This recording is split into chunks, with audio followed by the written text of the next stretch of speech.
ഞാൻ വൈക്കം മുഹമ്മദ് ബഷീർ. ആരാധനമൂത്ത ചിലരെന്നെ ബേപ്പൂർ സുൽത്താൻ എന്നും വിളിക്കും. പ്രേമത്തിന്റെയും വിരഹത്തിന്റെയും സന്തോഷത്തിന്റെയും സങ്കടങ്ങളുടെയും വർണ്ണ കൂടാരങ്ങൾക്കിടയിൽ സ്വപ്നങ്ങളുടെയും വാസ്തവങ്ങളുടെയും ഏതോ കോണിൽ നിന്ന് ഞാൻ കണ്ട എൻ്റെ കഥാപ്രപഞ്ചം.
ശബ്ദങ്ങൾ ശബ്ദങ്ങൾ ഹോ, എന്തെല്ലാം തരം ഒച്ചകളാണ്!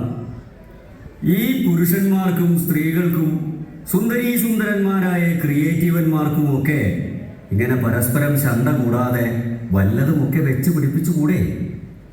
ഒരു വൃക്ഷത്തയ്യോ ചെടിയോ ഒക്കെ നട്ട് നനച്ച് പിടിപ്പിക്കുന്നത് പുണ്യകർമ്മമാണ്, ഈശ്വരാരാധന എന്ന് തന്നെ പറയാം.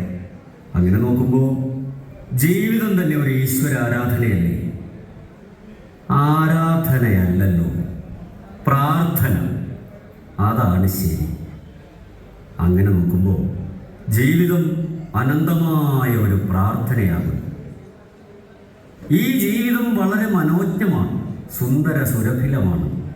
പക്ഷേ ഈ ജീവിതത്തെ ഒരു അപശകുനമാക്കി മാറ്റുന്നത് ആരാണ്? മതങ്ങൾ, രാഷ്ട്രീയം. മനുഷ്യന്മാർക്കൊക്കെ പരസ്പരം സ്നേഹിച്ചും പ്രണയിച്ചും ഈ ഭൂഗോള ജീവിതം സുന്ദര സുരഭില മനോജ്ഞമാക്കിക്കൂടെ?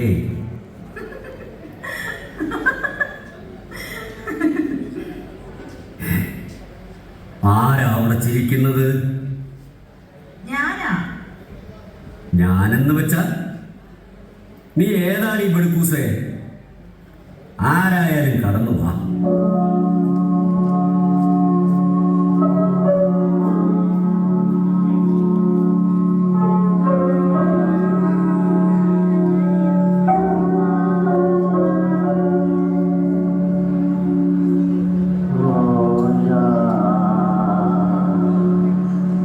ഞാൻ വൈക്കം മുഹമ്മദ് ബഷീർ.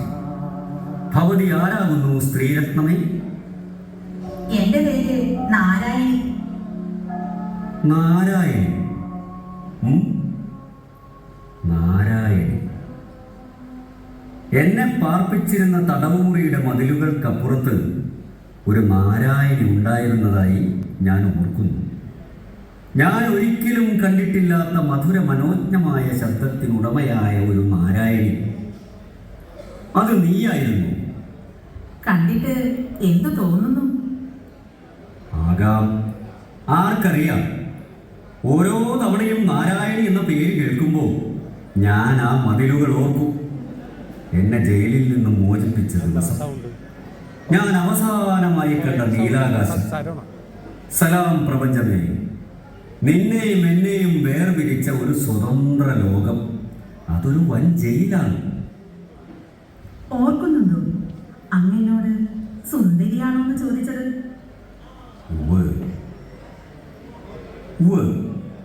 ഞാൻ ഓർക്കുന്നു നാരായണി. ഞാൻ അത്ര സുന്ദരനൊന്നുമല്ല എന്ന് ഞാൻ പറഞ്ഞു. ഇപ്പോ നിനക്ക് തോന്നുന്നില്ലേ ഞാൻ സുന്ദരനല്ല എന്ന്? അത് മാത്രമല്ല, ഒരു വഞ്ചകനും കൂടിയാണെന്ന്. അയ്യോ, എന്തിന്? ഞാൻ നിന്നെ വിട്ട് പറയാതെ പോയി ആ സ്വതന്ത്ര ലോകത്തേക്ക്. അത് ചതിയല്ലേ?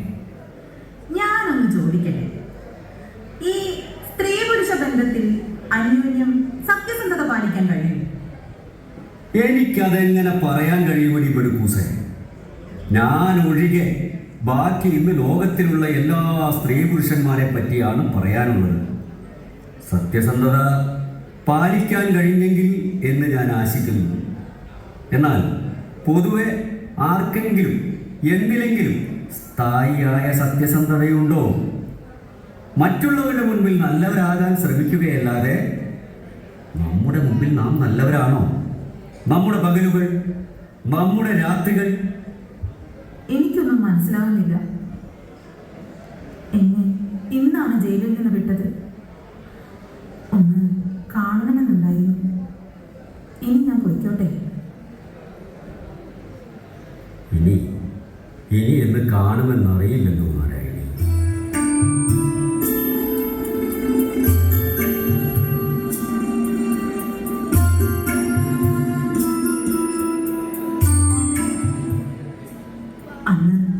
അന്ന് തന്ന റോസാപുഷ്പങ്ങളിൽ നിന്ന് ഞാനൊരു പൂങ്കാവനം തന്നെ ഉണ്ടാക്കിയിരുന്നു. ഞാൻ മരിച്ചു പോയാൽ അങ്ങനെ ഓർക്കുമോ? പ്രിയപ്പെട്ട നാരായണി, മരണത്തെപ്പറ്റി ആർക്കും ഒന്നും പറയുക സാധ്യമല്ല. ആരും എപ്പോൾ എങ്ങനെ മരിക്കുമെന്ന് ഈശ്വരന് മാത്രമേ അറിയൂ. ഞാനായിരിക്കും ആദ്യം മരിക്കുന്നത്. അല്ല, ഞാനായിരിക്കും. എന്നെ ഓർക്കുമോ? ഓർക്കും. എങ്ങനെ? എന്റെ ദൈവമേ, അങ്ങനെ എങ്ങനെ ഓർക്കും? അങ്ങനെ ഒന്ന് തൊട്ടിട്ട് പോലുമില്ല. പിന്നെ എങ്ങനെ ഓർക്കും? നാരായണിയുടെ അടയാളം ഈ ഭൂഗോളത്തിലെങ്ങുമുണ്ട്. ഭൂഗോളത്തിലെങ്ങുമോ? അങ്ങ് മുഖസ്തുതി പറയുന്നത് എന്തിന്?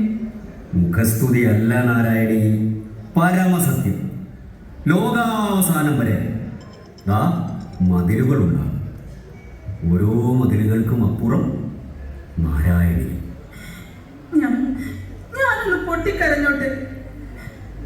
ഇപ്പൊ വേണ്ട നാരായണി, ഓർത്ത് പിന്നീട് കരഞ്ഞോളൂ. ദൈവമേ, ഞാനിനി അങ്ങയെ എങ്ങനെ കാണും? ഈ മതിലുകൾ എല്ലാം മറക്കുകയാണല്ലോ.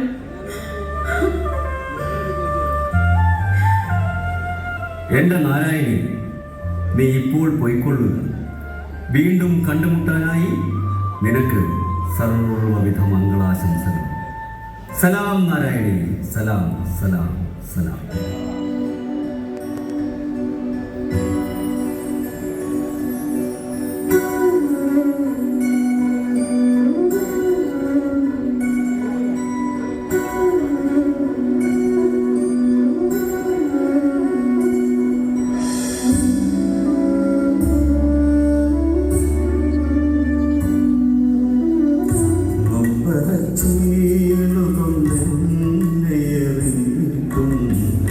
സങ്കടം തോന്നാഞ്ഞതെന്തേ? നൊമ്പരച്ചീളുകൊണ്ടെന്നിട്ടും സങ്കടം തോന്നാഞ്ഞതെന്തേ? നിന്നിലെ സാന്ത്വന പൂങ്കാവലികയിൽ എന്റെ സ്വപ്നങ്ങൾ കരിഞ്ഞു.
മനസ്സിലാക്കിടുവാനെന്നിലെ സ്വപ്നങ്ങൾക്ക് മടിയായിരുന്നു സത്യം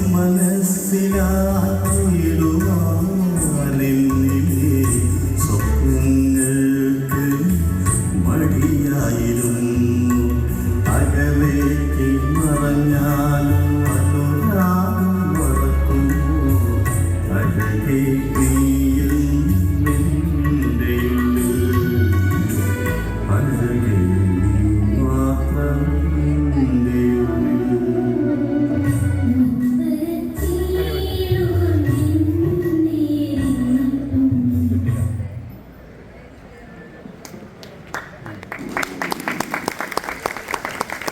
മതി.